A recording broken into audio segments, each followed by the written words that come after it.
یہ صدائے حریت جموں و کشمیر ہے۔ اب تک کی اہم خبروں کے ساتھ حاضر ہیں۔ مقبوضہ کشمیر میں مسلسل 2 ماہ سے جاری لاک ڈاؤن کے دوران موبائل فون، انٹرنیٹ سروس بند اور ٹی وی نشریات تاحال معطل ہیں۔ ادھر معروف بھارتی صحافی اور نریندر مودی کے گجرات میں قتل عام سے متعلق کتاب کی مصنفہ رانا ایوب کا کہنا ہے کہ بھارت اب جمہوری نہیں رہا بلکہ فاشسٹ ملک بن چکا ہے۔ حالات اس حد تک آگے جا چکے ہیں کہ مسلمان حکمرانوں کے ہاتھوں بنے تاج محل کو گرانے کی بات شروع ہو گئی ہے۔ جنوبی افریقہ کے شہر جوہانسبرگ میں تقریب سے خطاب میں انہوں نے کہا کہ کشمیریوں کے دل میں انہوں نے بھارت کے لیے شدید نفرت دیکھی ہے۔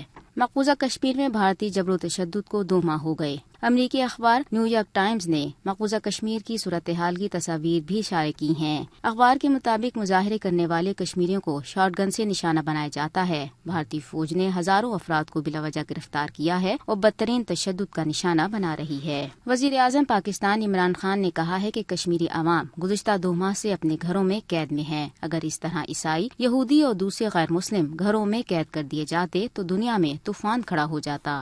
ترکی کی پارلیمنٹ کے اسپیکر نے کہا ہے کہ مقبوضہ کشمیر کے معاملے پر پاکستان کے ساتھ کھڑا ہونا ان کا فرض ہے۔ ترکی کی پارلیمنٹ کے اسپیکر مصطفیٰ سنتوپ کا کہنا تھا کہ مقبوضہ کشمیر میں عوام کو 5 اگست سے بدترین لاک ڈاؤن کا سامنا ہے۔ سینکڑوں افراد کو بھارتی حکام نے گرفتار کر رکھا ہے۔ پاکستانی سفارتی کوششوں کے باعث امریکی کانگریس کی جنوبی ایشیا سے متعلق سب کمیٹی میں 22 اکتوبر کو مسئلہ کشمیر زیر بحث لایا جائے گا۔ یہ تھیں اب تک کی اہم خبریں۔